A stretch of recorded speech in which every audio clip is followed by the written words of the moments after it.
Skelton Show. With Red's guest, the star of The Men from Shiloh, James Drury. David Rose and his orchestra. Tonight's silent spot, Red Skelton in The Woman Who Sees Her Husband in Everybody. And featuring Clem Cadiddlehopper. And here he is, ladies and gentlemen, Red Skelton.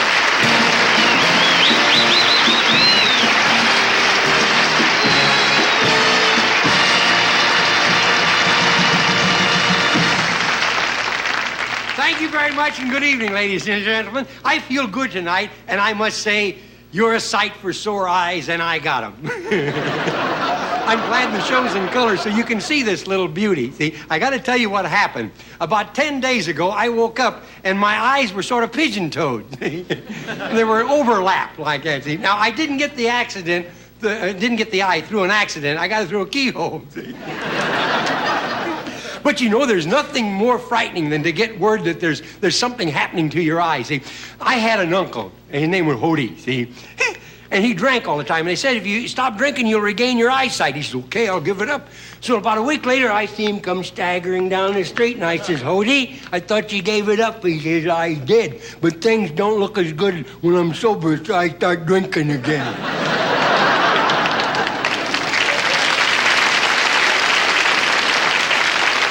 Hey, this doctor started examining my eyes. Now, you got to hear some of the conversation that went on. I said, you know, the eye is making me dizzy. He says, well, let's not blame it on the eye. And then, you ready? He says to me, your eyes are set too close apart. There's a brilliant doctor. Then he says, when was the last time you had your eyes checked? I says, I've never had them checked. They've always been brown, just like they are. I got him. And then to build up my spirits, he says, well, now, anything can affect your eyes, most anything. Like I have one patient that lost an eye drinking coffee. I said, lost an eye drinking coffee? He said, yeah, I forgot to take the spoon out of the cup. Hey, did you hear about the cross-eyed guy that walked up in front of the cross-eyed judge? The judge looked at the first fellow and he says, what is your name? Second guy says, Bill Smith. He looked at the second guy and says, I'm not talking to you. Third guy says, I didn't say nothing.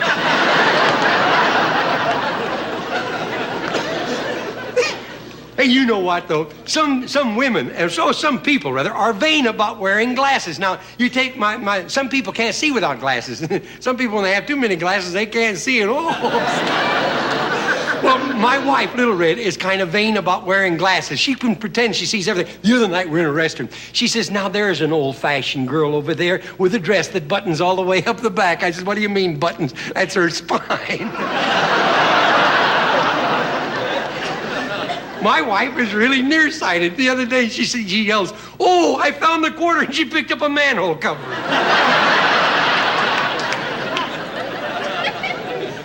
The other day, the wind blew her wig off, and she ran after it 5 blocks before she realized she was chasing a cat.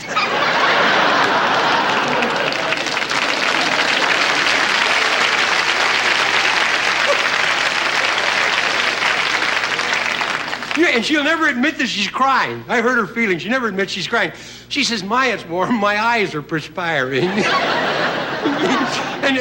But my wife, Little Red, has the most beautiful eyes, I think, of any woman. Not because she's my wife, but because her eyes are beautiful. She just has, well, they're like deep pools of water. As a matter of fact, when she gets mad, you can see killer sharks swimming around. But you know what I can't figure out? How can a woman see a little blonde hair on your coat and miss the garage door? Huh? Hey, did you hear about the nearsighted fellow who was helping his girl knit? This hippie sitting there and he's helping his girl with a yarn. And she's knitting away and she's nearsighted and she knits his beard into a rug. Now she's got the only rug in town with a big mouth. I don't know what I'm laughing at. I've heard all this stuff. Hey, Gertrude Heathcliff, Toothigo. They're talking. She said,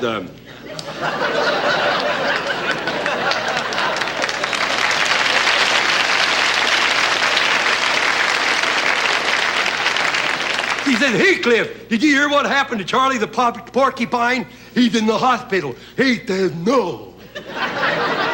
Charlie the porcupine is in the hospital. What happened? Says, well, he's nearsighted, and he mistook a cactus plant for his sweetheart.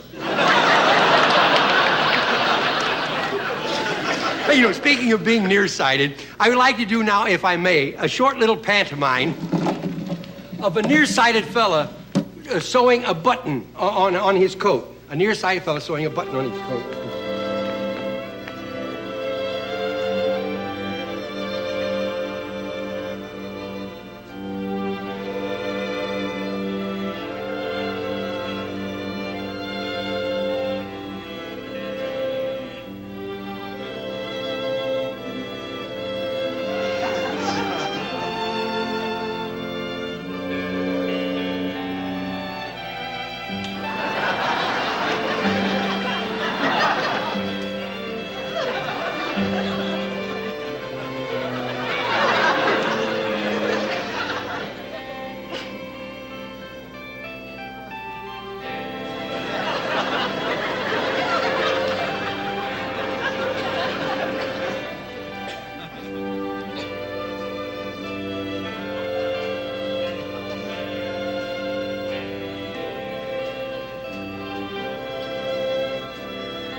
James Drury and Clem Cadiddlehopper in The Auction.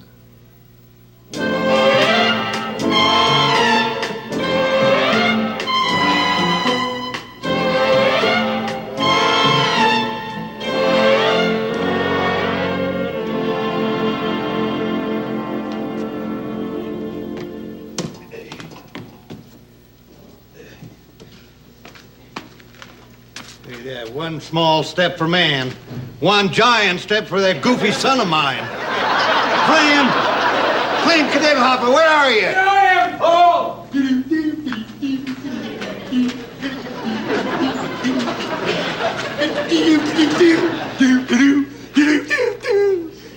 How do you like that voice? I won it in a crap game from Wayne Newton. Clem, what in tarnation are you doing? I'm plowing the ground. What do it look like I'm doing? Plowing the ground. That's where the ground was before you sold the topsoil on our whole farm for topsoil. That's what you did. Yeah, I guess this plow must have been down at the bank because it floats alone. Oh, put that thing down. I want to talk to you.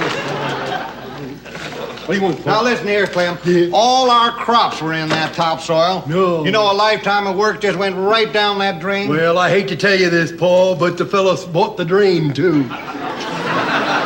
And because of you, we have to auction off everything we own in the world, even what's closest to your heart. No. Yeah. You're not going to auction off the hair on my chest.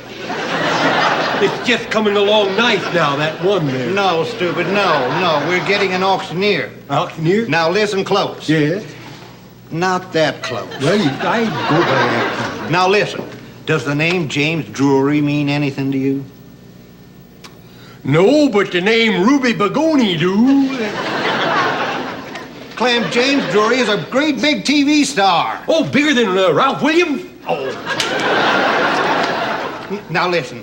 Yeah. James Drury is in town, and he's shooting a TV show called The Men from Shiloh. Yeah. And I sent Daisy June down to fetch him. Yeah. Now, do you know why I picked a cowboy to be our auctioneer? Well, I guess you figured as long as it's going to auction off the kitchen, you'd need somebody that would be at home on the range.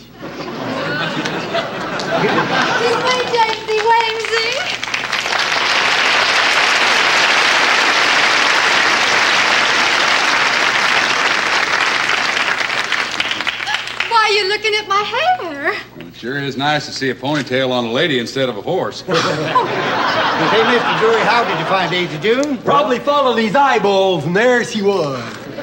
Look, I'll ask you to keep your eyes off of my girl. Yeah, you cowboys are supposed to kiss your horses, you know.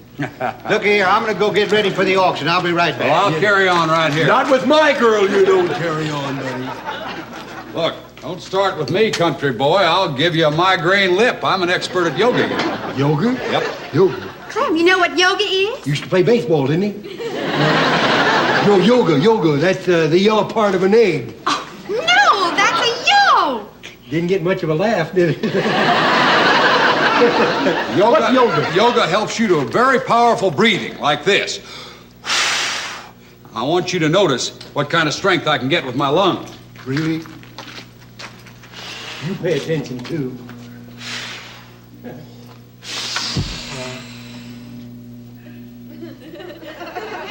You want to try again? I think I better.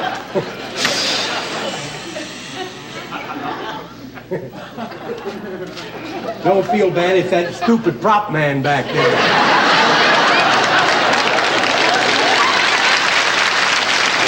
Maybe it takes a long time for the wind to get there. Yeah, it's sort of a calm. You're the first guy I've ever seen blow a calm. Well, anyway, you certainly... Let him do it! We want to see what's going to happen. He's going to mess me up with mine. I've got to do it next, and if it don't work for him, I ain't going to try it. You want to try it again? Want me to fire my gun? Don't go away, kind of a folks. signal here? Yeah. Watch this, folks. Look at those backstage. You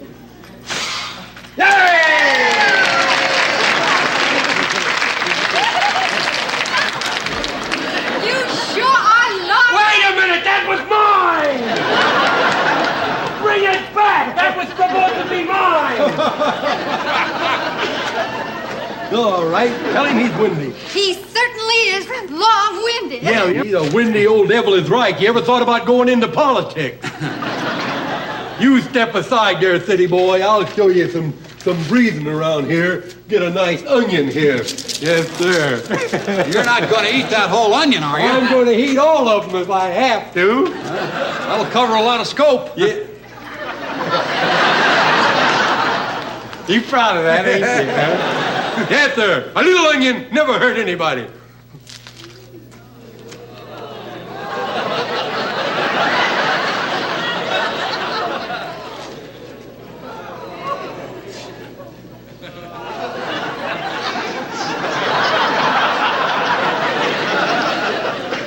Too bad I don't have a friend I don't like too well. It was dead.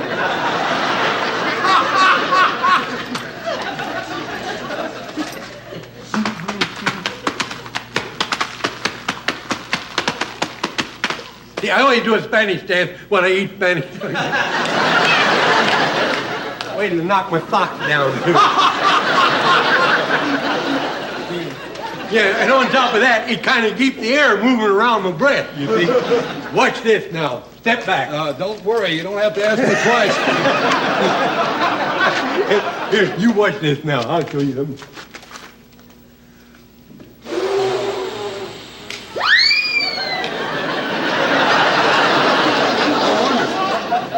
That's what you call blow her down, boy. Blow her down. You like that, huh?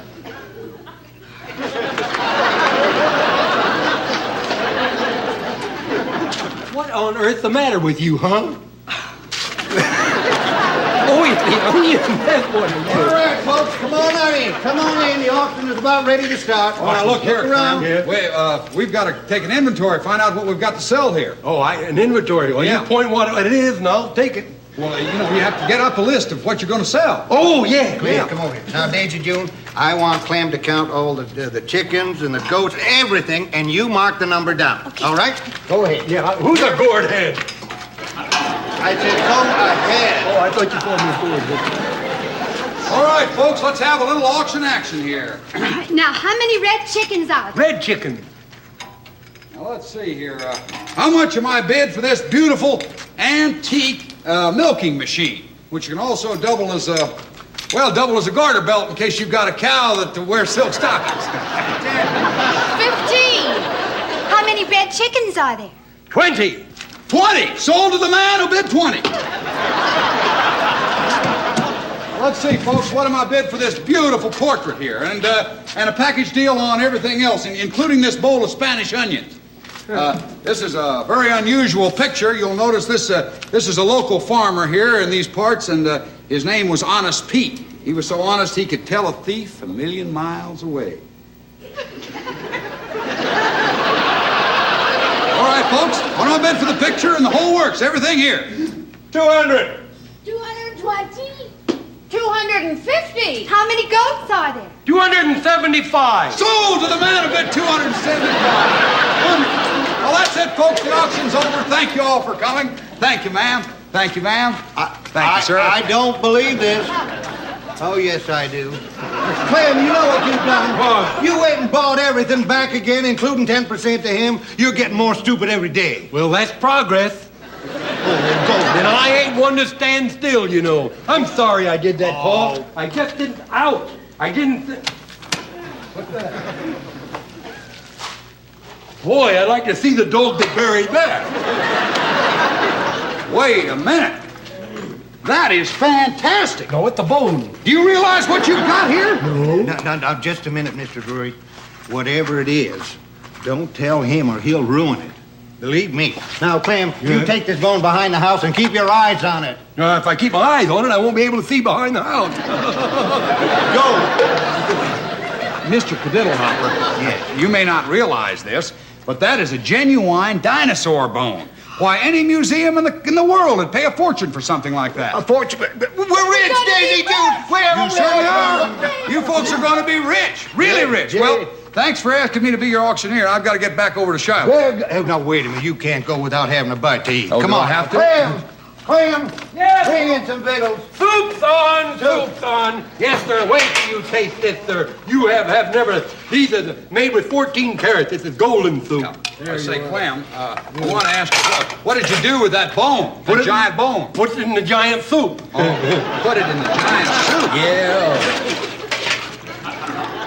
Good heavens, you boiled it down. Clem. What? You boiled away a fortune. Well, that's what'll make the soup so rich.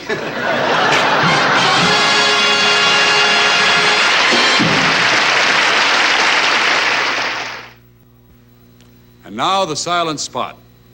Red Skelton and the lady who sees her husband in everybody.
he is again, Red Skelton.